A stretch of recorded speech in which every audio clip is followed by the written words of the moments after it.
Henry VIII buried more of his own children than any king England had ever known, and for 500 years we have blamed the wrong people for it.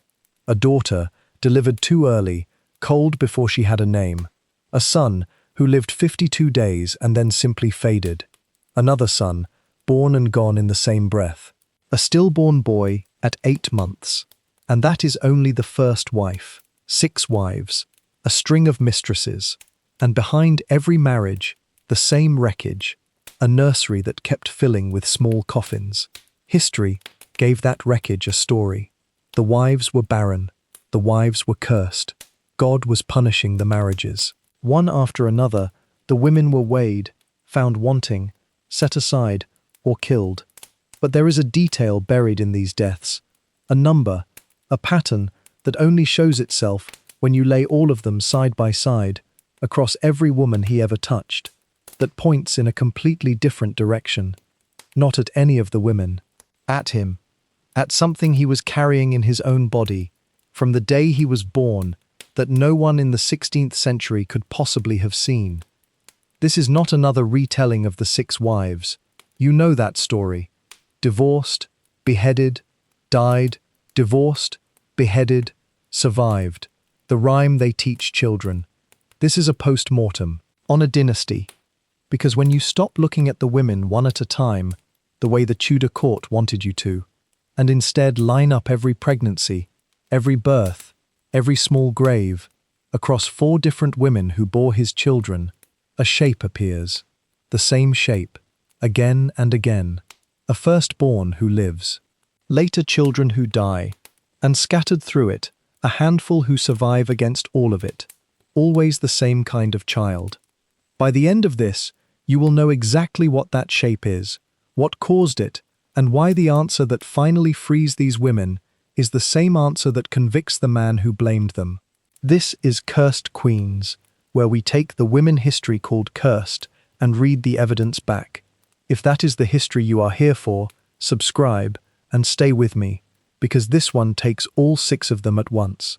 Start in a cold room at Richmond Palace, in the last hours of the year 1510. A woman is in labour. She is 25 years old, the daughter of 2 crowned monarchs, raised from birth to do exactly one thing, carry the son who secures a throne.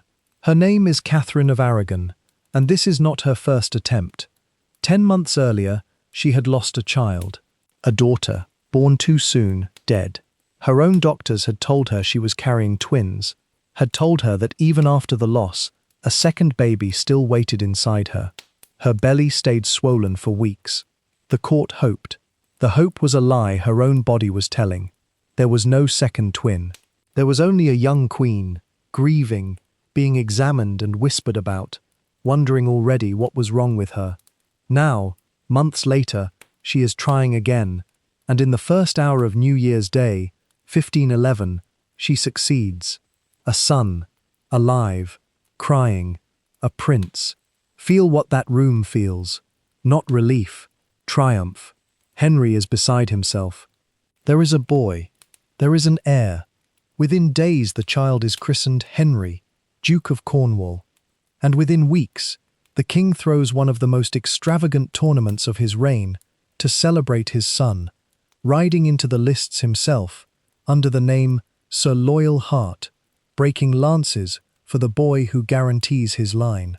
Hold that image, the golden young king, in his armour, riding for his living son, because 52 days after that child drew his first breath, he was dead. No fever anyone recorded, no accident, no long illness the chroniclers thought worth explaining. A healthy boy, celebrated across a kingdom, who simply weakened and slipped away in his cradle at 7.5 weeks old, and was carried into Westminster Abbey in a coffin small enough to hold in 2 hands. 52 days. Remember that number. Not a stillbirth. Not a baby who never breathed. 52 days of a living, feeding child, and then gone. We are going to come back to this cradle. When we do, that number is going to stop being a heartbreak and start being a fingerprint. And here is the thing the court did, the thing everyone did, for centuries. They looked at that cradle, and at the dead daughter before it, and they looked at the mother. Of course they looked at the mother. Where else, in 1511, would you look? Here is the story the world was told. The story school still tells. The story Hollywood has filmed a dozen times. Henry VIII was the most virile king in English memory. Athletic, enormous in appetite, a man who wanted a son the way other men want air, and who was thwarted, again and again, by a run of unlucky, defective, or scheming wives. Catherine of Aragon is the sad one, the barren one, a womb that kept failing. And Henry, remember, built his entire case for leaving her on exactly that. He reached for the book of Leviticus, for the line that says, "A man who takes his brother's wife shall be childless," and he argued that the dead babies were the proof. God himself, he said, was refusing to let this marriage produce a living son.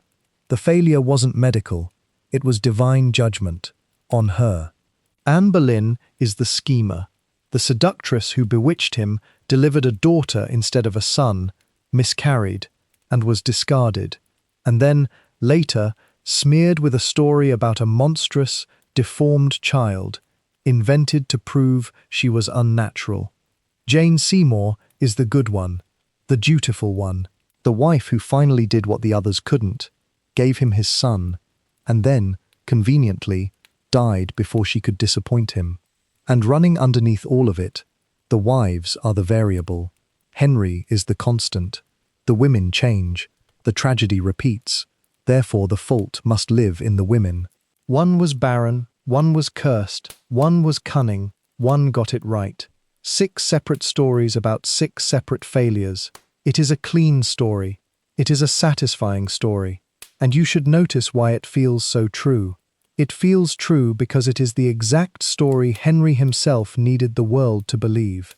A king who cannot produce an heir is a weak king, a doubted king. A king whose wives keep failing is simply unlucky, still potent, still blameless. He authored this version because his survival depended on it. And Tudor England, a world that already believed a woman's body was where things went wrong, believed him without blinking.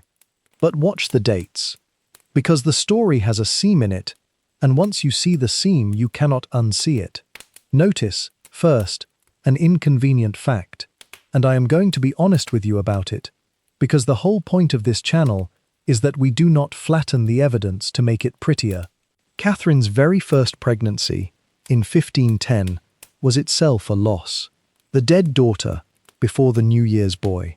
Hold on to that, because when we reach the explanation, that first loss is the one detail that does not fit cleanly.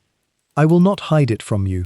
I will show you exactly where the theory strains, and then show you why what strains it is smaller than what it explains. And notice a second thing, a stranger thing. Watch which children, across all these women, actually lived. Watch the order they came in, because when we finish laying out the bodies, you are going to see that the surviving children have something in common, something about when they were born, and it is not the thing anyone was looking for. Keep your eye on the firstborns, every mother's first living child. I will tell you exactly why when we get there. For now, back to the ledger, because we are barely into it.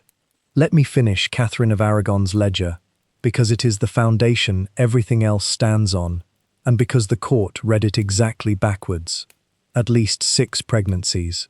I say at least deliberately, and I want you to trust me on the numbers, because sloppy counting is how these stories get destroyed in the comments.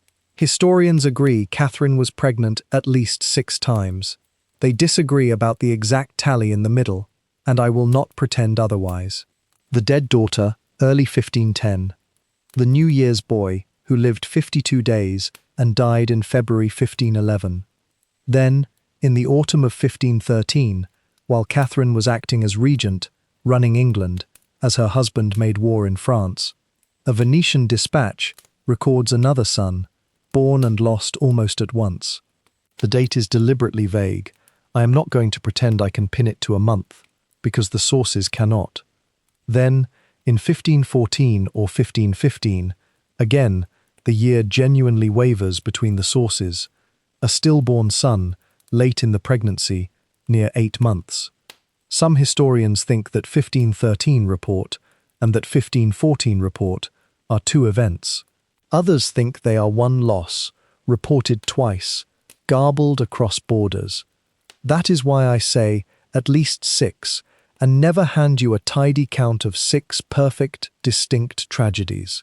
The honest number is a lot. Too many. Then, February 1516, a child lives.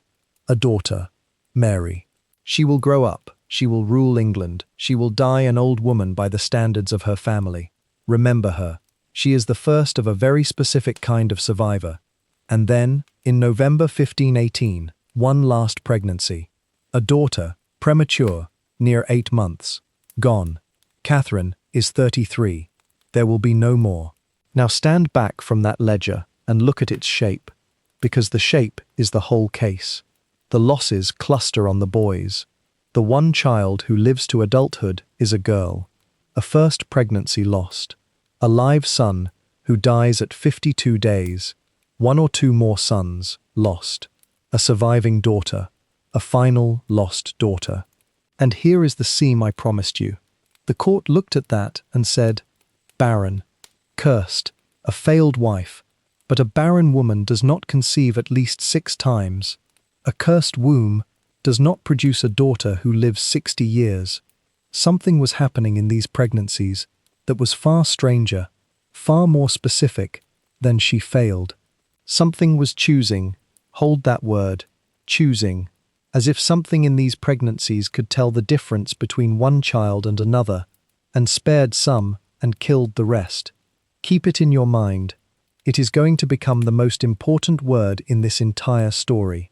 And notice what the timing does to the Barren verdict, because the timing is its own piece of evidence. Catherine did not fail to conceive. She conceived and conceived and conceived, a woman whose body was doing the hardest part again and again. The failures were not at the start of the pregnancies, they were at the end or after. Some of these children reached full term. One of them lived long enough to be christened and celebrated and mourned. That is not the profile of a woman who cannot have children. That is the profile of pregnancies that were being ended by something. Something that let them begin, let them grow, and then reached in. And think about who was watching her do it. Catherine of Aragon was not some passive figure fainting on a couch.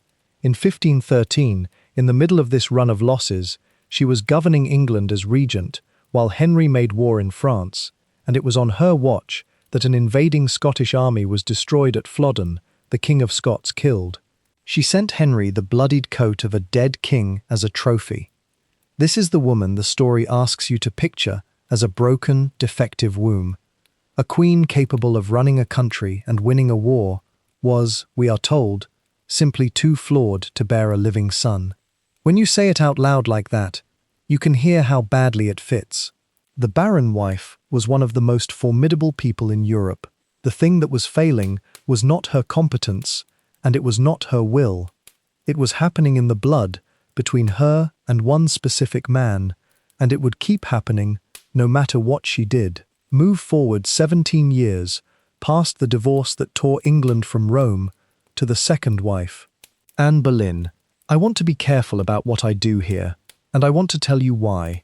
We have a full film on this channel about the last months of Anne Boleyn, the invented charges, the rigged trial, the men who died beside her, the lies that put her on the scaffold. I am not going to refight that battle in the middle of someone else's ledger. If you want the trial, it is waiting for you, and I will point you to it.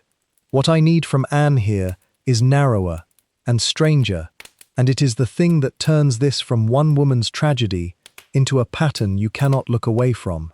I need her pregnancies, because they are Catherine's pregnancies again, in a completely different body. Watch.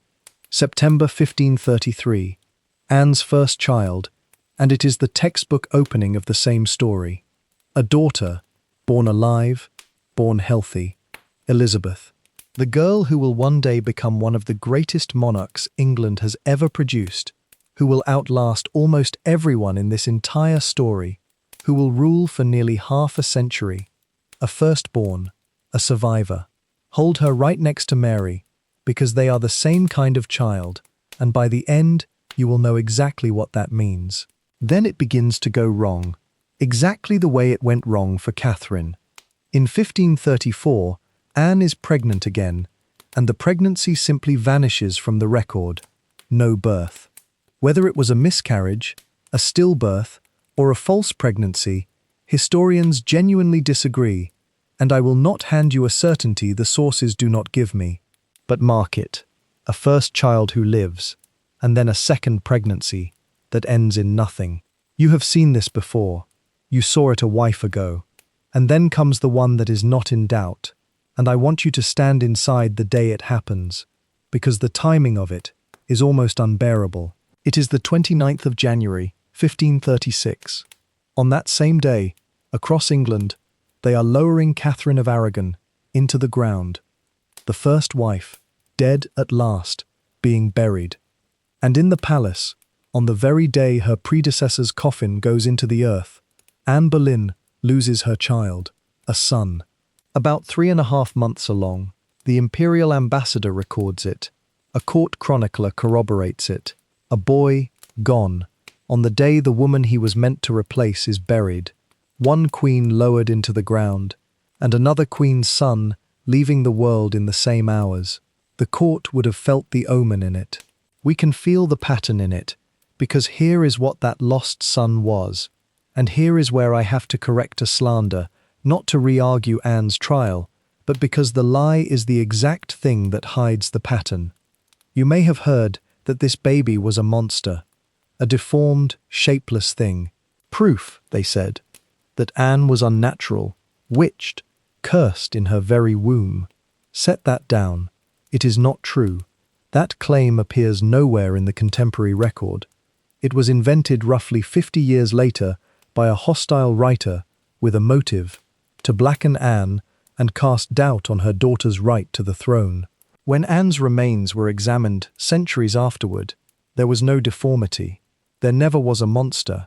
There was a lost son, about 3.5 months along, the same shape Catherine had buried, over and over, in her own nursery, now appearing in a second woman's body. That is what the monster story was built to hide. Not a deformity, a repetition. The propaganda turned a data point into a curse, because a curse points at the woman, and a data point points somewhere far more dangerous, at the thing both women had in common. And now stop, because we have crossed a line, and I need you to feel it. This is the moment the whole case changes. Up to now, you could still tell yourself Catherine was simply unlucky, or ill, or old. One woman is an anecdote. But look at what is in front of you now. 2 women.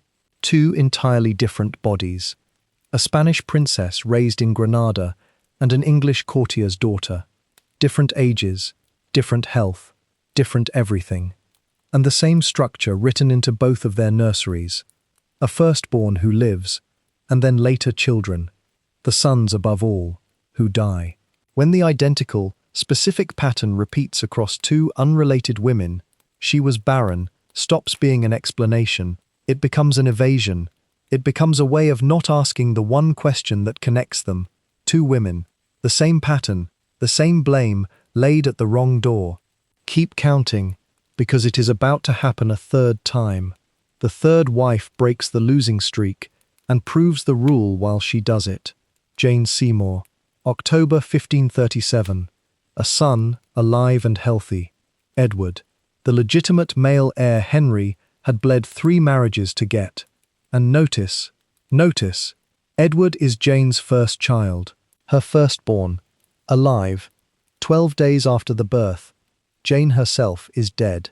Of childbed complications, and I say complications, not fever, because the sources do not actually record the fever the legend insists on, and I am not going to hand you a cause the documents will not support. But the baby lived. Henry finally had his son, and that son was, once again, a firstborn. 3 mothers who bore Henry's children, Catherine, Anne, Jane. And in every single one, the first living child survives. Mary, Elizabeth, Edward, 3 firstborns, 3 survivors. I told you to watch the firstborns. Now the count is unmistakable, and it is pointing somewhere. But it is not yet pointing where you think, because here is where the official story doesn't just bend, it breaks. If the problem was the wives, if these women carried some fault in their bodies that killed the children, then that fault should follow them. It should show up wherever they go, and it does not. Watch what happens when you take these same women, or women just like them, and change the one variable no one thought to change. Change the man. Start with Bessie Blount, a young woman at court, a famous beauty, a good dancer, the kind of person the young king noticed. His mistress around 1518, and in 1519 she bears him a son, Henry Fitzroy, alive, healthy, and here is the tell you should catch. Henry did not hide this boy. He acknowledged him openly, proudly, in a way he acknowledged no other child born outside a marriage. He made the boy a duke, 2 dukedoms in fact, paraded him at court, and at one desperate point in his reign, when no legitimate son seemed to be coming, may genuinely have weighed making this illegitimate boy his heir. Fitzroy lived to 17, a first child, by a new woman, and he lived. Exactly as the pattern says a first child should. But keep watching, Bessie, because this is the part that should quietly break the official story in your hands. After Henry, Bessie Blount does not vanish. She marries an ordinary man, a country gentleman named Gilbert Taleboys, and she has more children, a daughter, Elizabeth, 2 sons, George and Robert, and they are healthy. They live, a whole ordinary family, growing up in a manor house far from the palace. Now hold those 2 pictures beside each other, because this is the whole argument in a single image. In the royal nursery, coffin after coffin, a queen weeping over a son who lived 52 days, a king reaching for scripture to explain the deaths.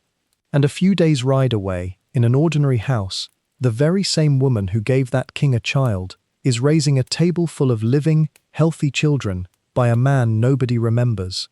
Same woman, same womb, different man. One outcome is a graveyard, the other is a family. This is not a woman with a broken body. This was never a woman with a broken body. Remember her later children, that house full of ordinary survivors. When we reach the answer, they are going to be one of the facts that convicts him. Then there is Mary Boleyn, Anne's sister, also Henry's mistress in the early 1520s. She had 2 children who lived to adulthood and had large families of their own. Now, I have to be careful and honest here, and I will be. Their father was almost certainly her husband, not Henry. Some historians have wondered about Henry. It has never been established, and I am not going to assert it as fact to make the story neater. The load-bearing point does not need Henry's paternity at all. The point is only this: another woman in Henry's orbit, bearing healthy children who lived. The bodies that kept working were the ones his blood never reached. And then the 2 marriages that are the cleanest experiment of all. The 2 wives who proved the problem by the end was Henry himself, in the most literal way. Anne of Cleves, 4th wife, married in January 1540, and by Henry's own account, this is not a rumour, this is what the king himself told his physicians. After roughly 6 months of sharing a bed, the marriage was never consummated. He blamed her. He said her body repelled him. But the man making that excuse was the same man who, a decade earlier, could not stop fathering children. 0 pregnancies here. Not because of anything defective in her, but because there was, physically, nothing to conceive from. By 1540, the golden athlete of the tournament, the man who had once needed a whole run of dead babies to explain, was a man who by his own admission could no longer reliably do the one thing his entire reign had been organized around. Catherine Howard, 5th wife, young, late teens, at the absolute peak of her fertility, married to Henry for around 18 months, and she bore no child. Now I will give you the honest hedge. There were ambassador rumors she might have been pregnant early on. No birth ever came. A young, healthy woman, at her most fertile, in an 18-month marriage, and no child, not because of her body, because of his. Sit with that for a moment. Every one of these women was told, in her own way, that the failure was hers, that her body was the thing that was broken, that she had been weighed and found wanting, and worse, that she started to believe it, quietly, in the part of herself no one else could see. That is the cruelest part, not just the blame, but the self-blame it plants. If you have ever lain awake convinced your own body failed you, a loss, a child that never came, a thing everyone agreed must somehow be your fault, say it below, in one line. These women went to their graves never being told the truth. You do not have to, and you will not be the only voice in that comment section. Now count it all together. Catherine, at least 6 pregnancies, 1 surviving child. Anne, a living daughter, then loss. Jane, a living son, then her own death. Bessie, 1 son by Henry, and a healthy family by another man. Parr, we will get to, because Parr is the closing argument. Cleves, no marriage in the physical sense at all. Howard, nothing, at peak fertility. Line them up, and one thing is constant, not the women. They came, they went. They were young and old, foreign and English, fertile with other men. The only thing present in every reproductive catastrophe, the only constant, is Henry's own body, in the bed, in the blood. Change the man, and the babies live. Say it plainly, because it is the hinge of the whole case. The barren wives were not barren. The cursed queens were not cursed. Someone was cursed. It just wasn't them. And that brings us to the second ledger. Because there are 2 mysteries in this story, not one, and the court missed both. The first mystery is the children. We have laid it out. The second mystery is Henry himself, not his marriages, him, his body, and his mind. Go back to 1509, to the beginning. The young king who came to the throne at 17 was, by every account, a wonder. Tall, well over 6 feet, an athlete who exhausted his companions in the tilt yard, a musician who composed, a scholar who read theology and Latin and argued it, multilingual, charming, generous, magnetic. Foreign ambassadors ran out of superlatives. This was the golden prince of the age, the man who rode into that tournament as Sir Loyal Heart for his infant son. Now jump forward 30 years, to the 1540s, and you would not know it was the same man. The body first, because the body is documented, measured, in metal, in his own surviving armour, which is why we do not have to guess. In 1540, the armour made for Henry is built for a waist of around 50 inches, 50, and it does not stop there. That armour has to be let out, later, to something closer to 54. Sit with that as a progression, not a number.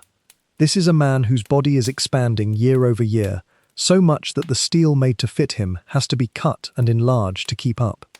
He is not merely heavy, he is vast and growing. And then the legs. Somewhere in the 1530s, Henry's legs open into chronic ulcers that will not close for the rest of his life. Running, suppurating wounds, foul-smelling enough that courtiers noticed, painful enough that they periodically laid him flat and unable to walk. His physicians pack them, drain them, cauterize them, and they will not heal.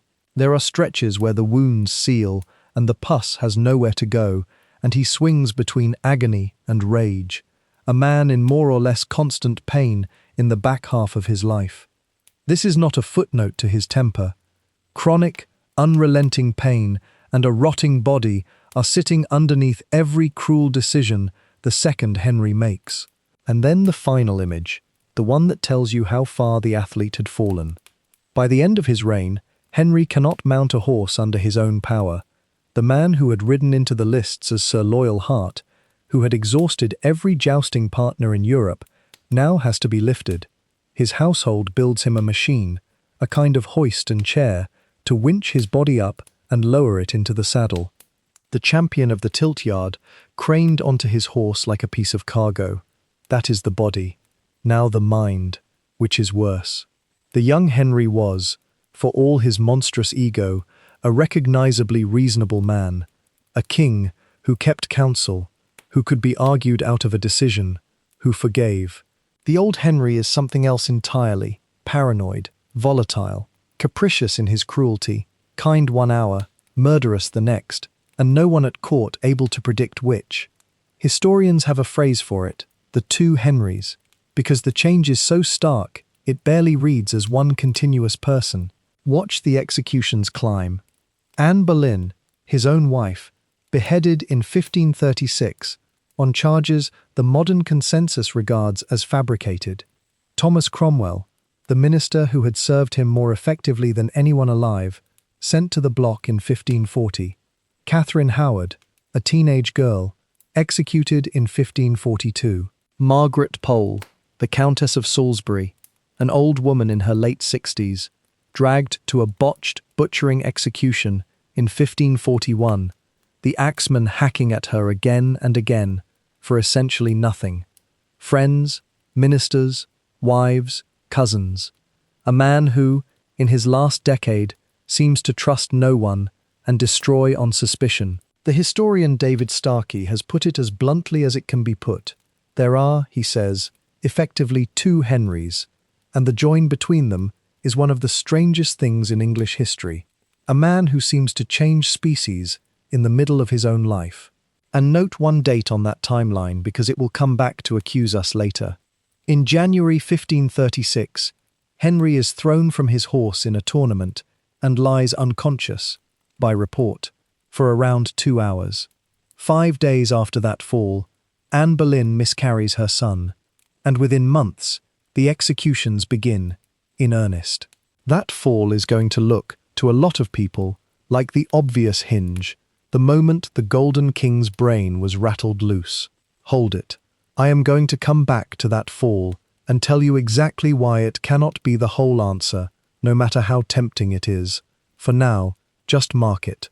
1536. Remember when it happens. The date is the thing that undoes it. And here is the standard explanation for that turn, the one you have heard your whole life, the moral one. Power corrupts. Henry was a man given absolute power over a country and a church, terrified for his succession, grieving, aging, and slowly rotted by all of it into a monster. It is a satisfying story, and it is not entirely wrong. Power did him no favors, but keep the two ledgers side by side and watch what power corrupts cannot touch. A corrupted soul does not kill fetuses. Moral rot in the 1530s does not reach back and end pregnancies in the 1510s. And he went bad because he was king is not really an explanation at all. It is a shrug with a moral attached.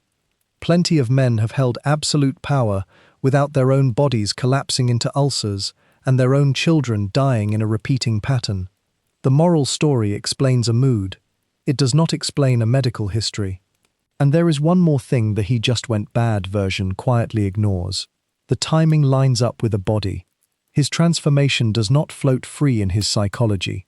It tracks, year for year, with a physical collapse.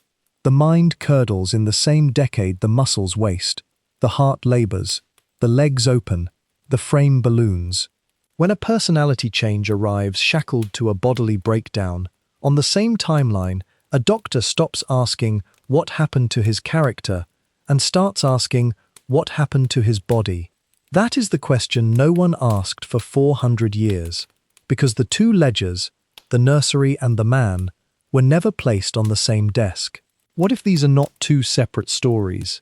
A run of reproductive tragedy, and decades later, a king who went bad. What if they are the same story?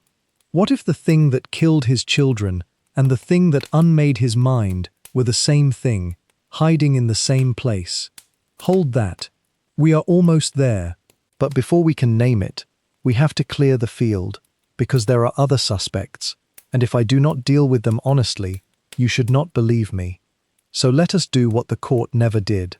Let us take the rival explanations seriously, one at a time, and see which of them can actually account for what we have.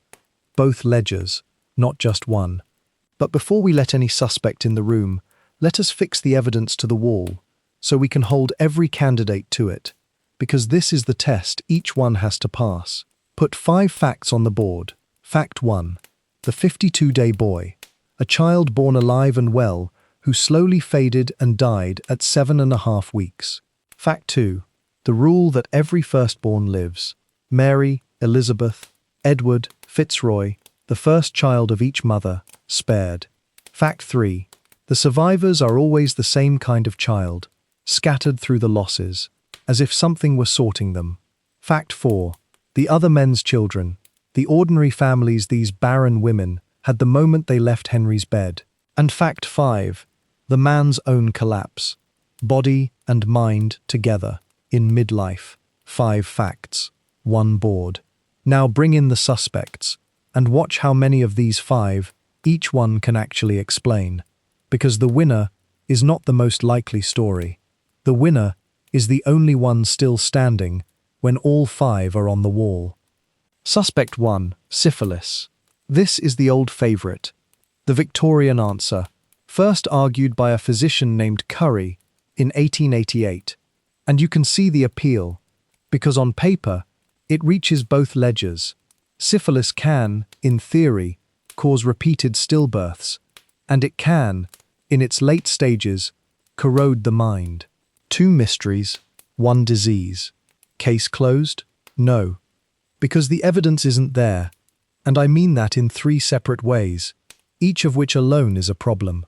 First, syphilis, in the 16th century, had one conspicuous, standard, unmistakable treatment: mercury, administered in ways no one could hide. And Henry's medical accounts are unusually detailed. We know a great deal about what his physicians did to him.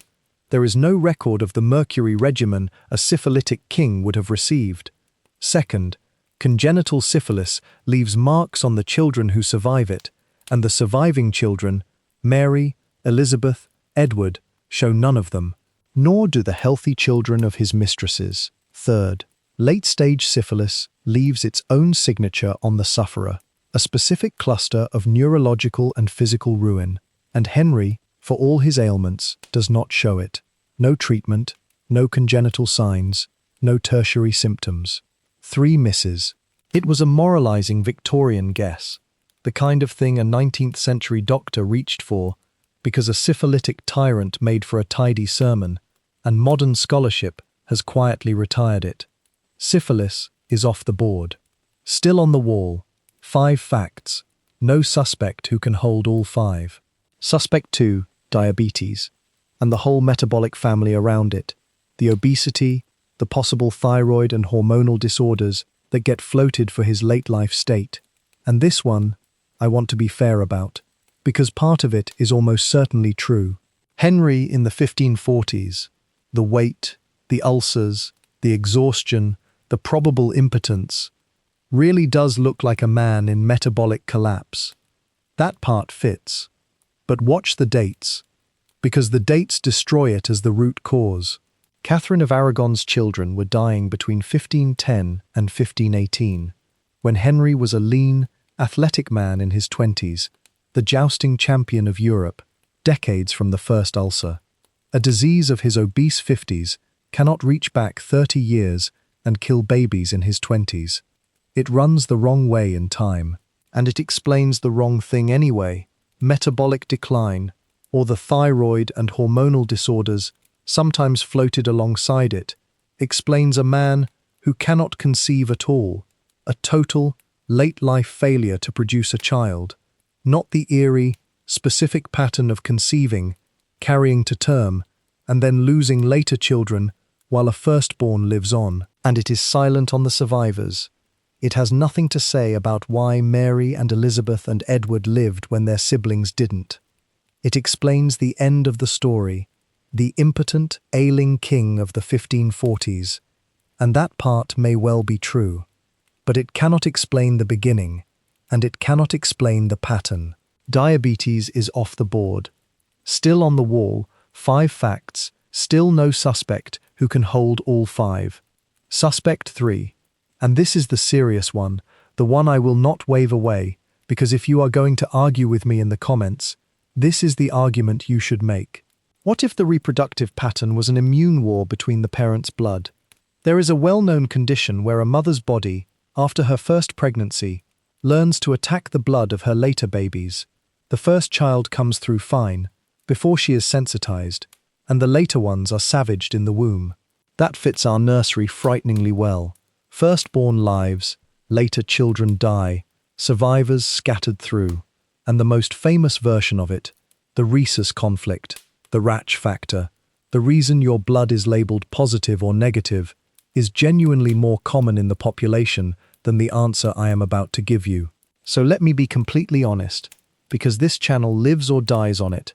On the reproductive ledger alone, taken by itself, the RH conflict is a real contender. If all we had were the dead babies, I could not confidently rule it out, and I am not going to pretend otherwise. So watch closely why it still fails the board, because this is the exact hinge the whole reveal turns on. The RH conflict can explain facts 1 through 4, the 52-day boy, the surviving firstborns, the sorted survivors, even, loosely, the other men's children. An immune conflict of the blood reaches all of that. But then it hits fact 5, and it stops dead, because there is no root, none, anywhere in medicine, from the RH factor to a man's mind. The RH conflict happens between a mother and her unborn child. It does nothing to the father. It cannot touch his muscles, his heart, or his sanity. It has no bridge to the brain. So if the answer were RH, you would explain the nursery and then have to go find a completely separate, unrelated cause for the collapse of the king, a second disease, bolted on, to cover the 5th fact. RH gets 4 out of 5, and then needs help. RH is off the board as the whole answer. Still on the wall, 5 facts, and now you have seen the shape of what the real answer has to do. It has to reach fact 5. It has to reach his mind. Remember that, because it is the entire reason we are about to choose the answer we choose. Not because it is likelier, but because it is the only one that crosses that bridge. So here is where we stand, with the field cleared. 5 facts, still on the wall, and every suspect so far explains some of them and needs a second cause bolted on for the rest. There is exactly one candidate left who might, just possibly, tie all 5 to a single thing. Let me name it. In 2010, 2 researchers published a paper that no historian had ever assembled before. One was a bioarchaeologist. Her name was Katrina Whitley. The other was an anthropologist. Her name was Kyra Kramer. Their paper appeared in a serious, peer-reviewed Cambridge University journal, the Historical Journal, and it argued something startling. The answer, they said, was never in any of the wives. The answer was in Henry's own blood. Specifically, in a blood group most people have never even heard of, a blood group called Kell. Here is what it means, in plain English. You know your blood can be positive or negative. Most people know that about themselves. That is one blood group. Kell is another one, less famous, that works the same way. A person is either Kell positive or Kell negative. About 9% of people of European descent are Kell positive. Henry, the theory goes, was one of them. Now here is the mechanism, and it is beautiful and terrible in its simplicity. If a Kell positive father and a Kell negative mother conceive, each child is a coin flip. It either inherits the Kell trait or it doesn't. The first such child is almost always born healthy, because the mother's body has never met this blood before. It doesn't yet know to attack, but that first pregnancy teaches her body. It sensitizes her, and from then on, every later child who carries the Kell trait is attacked in the womb by the mother's own antibodies.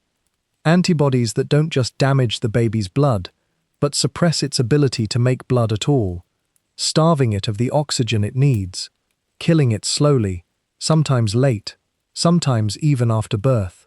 But, and this is the key that unlocks everything, a child who inherits the other version, who is Kell negative, is invisible to those antibodies. There is nothing to attack. That child lives. Completely normally. Now run the scoreboard again. All 5. Through this one fact. Number 1. The 52-day boy. I told you that number would stop being a heartbreak and become a fingerprint. A simple obstetric death. A baby who was never going to make it, dies at or before delivery. This baby didn't. He was born alive, healthy, celebrated for weeks, and then he faded. That slow decline, that late fading of a child who was fine at birth, is exactly what happens when antibodies suppress a newborn's blood. A slow anemia that bites in a window of roughly 2 to 12 weeks after birth. 52 days is 7.5 weeks. Dead center. That is not a coincidence. That is the mechanism, written in the historical record before anyone could read it. Number 1 detonates. Number 2, every firstborn lives. Mary, Elizabeth, Edward, Fitzroy. I told you to watch the firstborns. Now you know why they lived. Because the first at-risk pregnancy comes before the mother is sensitized. The rule wasn't luck. The rule was the disease. Number 2. Number 3. The survivors are always the same kind of child. Every single survivor across every woman, Mary, Elizabeth, Edward, Fitzroy, is a child who simply inherited the safe version of Henry's blood, the coin flip that landed clean. They didn't survive because their mothers were better. They survived because of which half of Henry they happened to carry. Number 3. Number 4. The other men's children. Bessie Blount's healthy family with an ordinary husband. And here is the closing argument I promised you. Catherine Parr, Henry's 6th wife, who had no child in her years with him. Within months of Henry's death, she married Thomas Seymour, and she conceived almost at once, a daughter, born in 1548. The Barren wife was not barren. Change the man, remove the Kell-positive blood, and the babies come. Number 4. Number 5, and this is the one that turns the knife. It was never the wife's bloodline on trial. The trait was in Henry, carried in his blood, inherited down his own family tree. Number 5 detonates last, and hardest, and I am going to give it its own moment. The researchers traced it up Henry's own tree, not his wife's, up his mother's line, 3 generations, to his maternal great-grandmother, a noblewoman. Her name was Jacquetta of Luxembourg.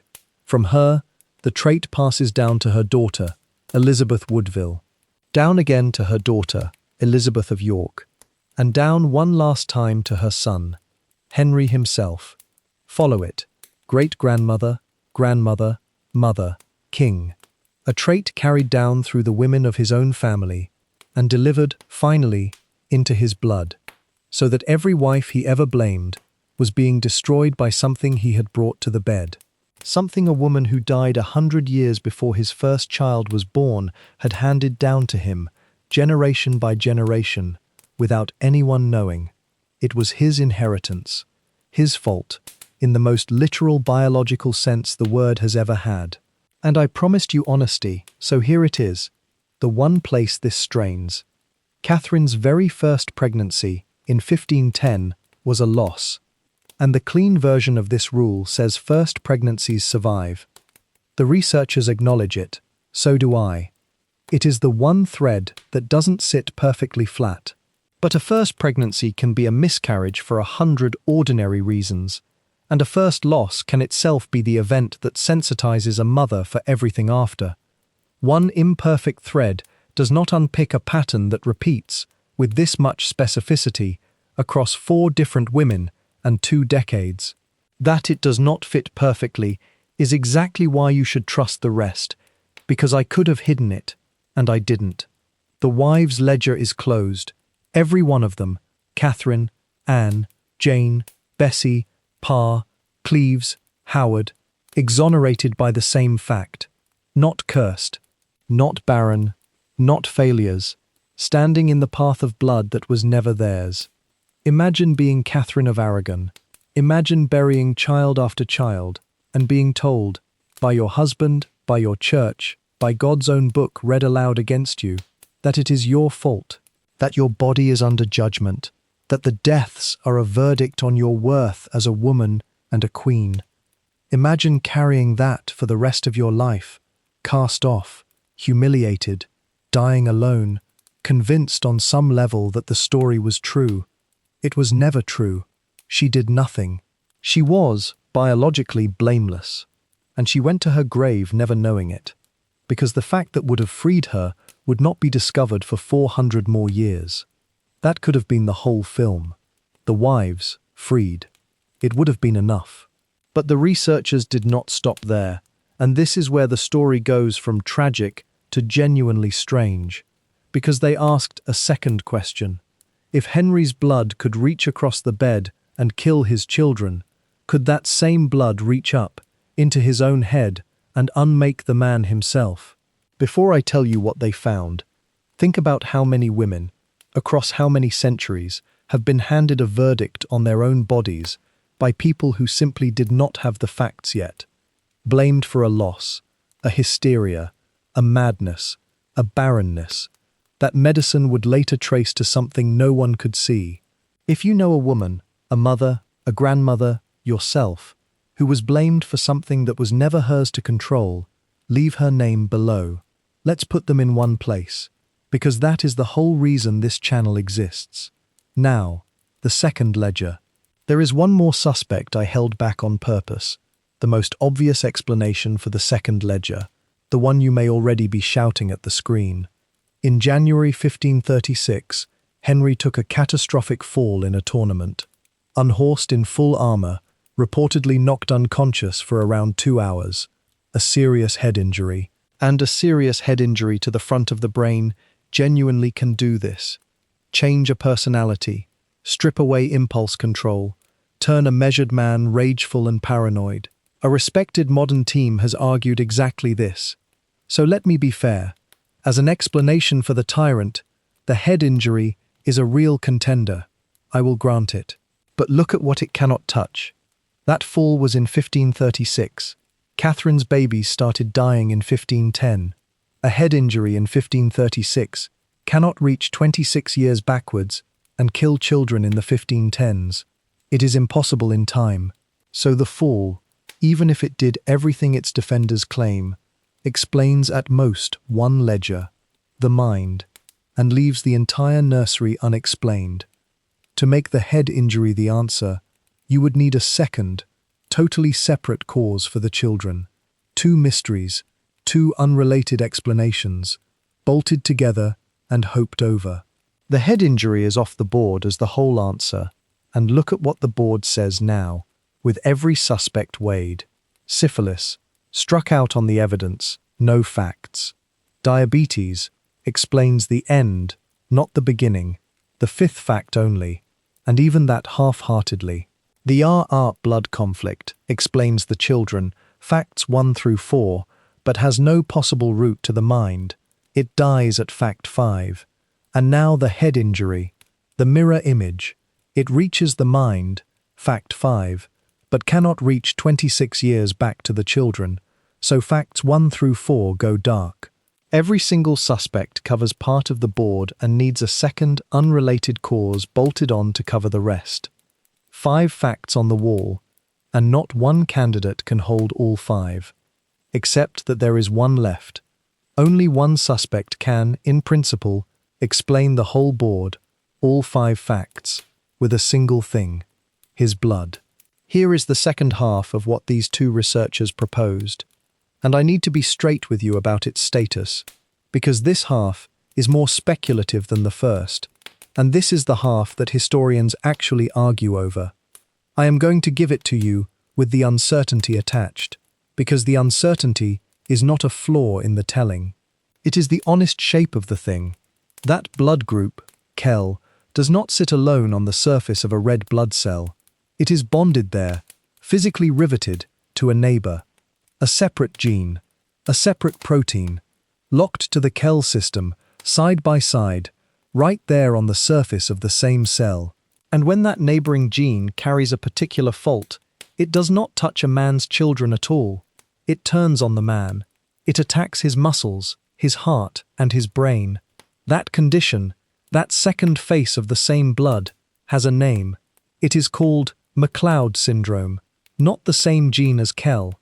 I want to be exact about that, because this is precisely where careless versions of this story get it wrong, and this audience catches it every time. Two different genes, two different proteins, but bonded together, side by side, on the same red cell, so that they travel together, inherited as one, down the same bloodline. One blood system, two faces. One face turns on a man's unborn children, the other turns on the man himself. Because McLeod syndrome does something specific. It runs almost exclusively in men. Its onset is in mid-adulthood, most cases before 40, though the range runs wider, so I will not hand you a hard cut-off. And it attacks on three fronts at once. It wastes the muscles, it swells and weakens the heart, and, this is the part that matters, in around 80% of patients, it changes the mind, personality change, loss of impulse control, paranoia, suspicion, cognitive decline, a slow unmaking of the person from the inside. Now hold that beside the second ledger, a man whose muscles and body fail him in midlife, winched onto his horse, a man whose behavior curdles in the same years, paranoid, cruel, executing wives and ministers and old women on suspicion, the Golden Prince becoming the tyrant, the two Henrys. A man with McLeod syndrome could deteriorate in exactly this shape, body and mind together, beginning in the very decade Henry's did. And I have to say the honest sentence plainly, the way the researchers who freed his wives had to say it about the king himself. We cannot prove this. We do not have Henry's DNA. His remains have never been tested. A man with McLeod could decline like this. But that a man could is not the same as saying Henry did. And anyone who tells you this is settled is selling you something. There is even a real scientific tension inside the theory. The reproductive half needs his Kell blood to be loud, and textbook McLeod tends to make it quiet, so the two halves only fit together if Henry carried an unusual version of it. That is a genuine objection, and I am not going to bury it to make the ending cleaner. It is worth saying that Whitley and Kramer are not the only ones who have walked this road. A few years after their paper, a separate pair of doctors, writing independently in a Royal College of Physicians journal, arrived at the same two-part picture from their own direction. The same Kell blood, the same neighboring condition, traced up the same family line to the same great-grandmother. They also flagged the tension I just showed you honestly, rather than hiding it. Two independent teams, reaching the same strange conclusion, and neither able to prove it, without a body no one will let them test. That is not certainty. But it is not one person's flight of fancy either. Here is why it still stands as the strongest single explanation we have. Not because it is the most probable. Remember, I told you honestly that the Rh conflict is statistically more common, and I am not taking that back. If you were betting on the reproductive ledger alone, in isolation, you might even bet Rh. But that is exactly the trap, and here is the way out of it. The Rh conflict explains four facts, and then hits a wall it can never cross. It has no door into the mind. It exonerates the wives and leaves the king a separate, unsolved mystery. The head injury explains the king and can never reach back to the wives. Every rival is a key that opens one lock and jams in the other. The Kell answer is the only key that turns both, because the blood group that killed his children and the bonded gene that could unmake his mind are riveted together on the same cell, inherited down the same line, carried in the same man. That is not a coincidence you have to explain away. It is a single cause, reaching two catastrophes. This is what people mean by the strongest explanation. Not the likeliest single piece, but the one that makes all five facts stop being separate mysteries and become one story. Every rival needed two unrelated causes bolted together. This needs one thing, his own blood. When one answer reaches where every other answer cannot, you do not get to call it proven, but you do get to call it the best we have. And it is. So sit with the whole of it now. For 500 years, we told this story upside down. We called the women cursed and the man unlucky. We built the entire moral of the Tudor age on the idea that these wives failed, barren, defective, deserving, when the truth is that the one broken thing in every marriage was the man they were all married to. He blamed them from the pulpit, he blamed them in law, he blamed Catherine in the words of Scripture, and he killed Anne on invented charges, and he cast the others aside for a failure that was, every time, his own body's doing. The fact that finally frees these women is the same fact that convicts him. He was not the potent king thwarted by unlucky wives. He was the source, the blood that killed his children and, quite possibly, the blood that unmade his mind, were the same blood, and it was his. And the deeper outrage is not even Henry. It is the 5 centuries after him. All the historians, the teachers, the storytellers who kept repeating barren, cursed, failed, with total confidence, about women who did nothing wrong, because the science that would exonerate them had not been invented yet, and no one thought to wait for it before passing sentence. How many women in your own family tree carry a verdict like that? Blamed, once, by people who simply did not have the facts. And now the last turn of the knife, the one history could not have written on purpose, and yet here it is. Everything Henry did, he did out of terror. Terror of being the king who let his own bloodline die. He broke from Rome, he cast off Catherine, he beheaded Anne, he burned his own conscience to ash. 6 women, a church, a country turned upside down, all so that the Tudor line would not end with him. And now watch what actually happened. His longed-for son, Edward, dies a boy, childless. Mary, the daughter he called a failure, dies childless. And Elizabeth, Anne Boleyn's daughter, the child of the wife he killed, the girl he declared a bastard, never marries, and dies childless too. 3 of his children on the throne, and not one heir among them. The Tudor dynasty, the thing he murdered for, was extinct within 2 generations of his death. He became the exact thing he was most afraid of. And here is the final irony, and I want you to hold it, because it is the whole verdict of history in a single sentence. Of all his children, the one the world remembers as great, the one whose name outshines his own, whose reign we still call golden, is Elizabeth, the daughter of the wife he executed, the child he rejected, the girl born to the woman he blamed. He spent his life trying to erase Anne Boleyn, and it is Anne Boleyn's daughter that history crowned. The blood he thought had failed him produced the greatest monarch of the age. He just never lived to see that the failure was never in the women at all. It was only ever in him. So imagine being any one of them. Imagine loving a child for 52 days and burying him, and being told it was a judgment on your soul. Imagine the shame they carried into their graves. Catherine dying cast off, and certain God had cursed her, when God had done nothing, and neither had she. They never got to know they were innocent. We do. The least we can do is say it out loud. So tell me what you think. Does the blood theory hold? The Kell half? The McLeod half? Both? Neither? The reproductive case is strong. The mind is the one historians fight about, and I want your fight. If you see it differently, make the case in the comments. I read them, all of them, and this audience knows this history better than most historians.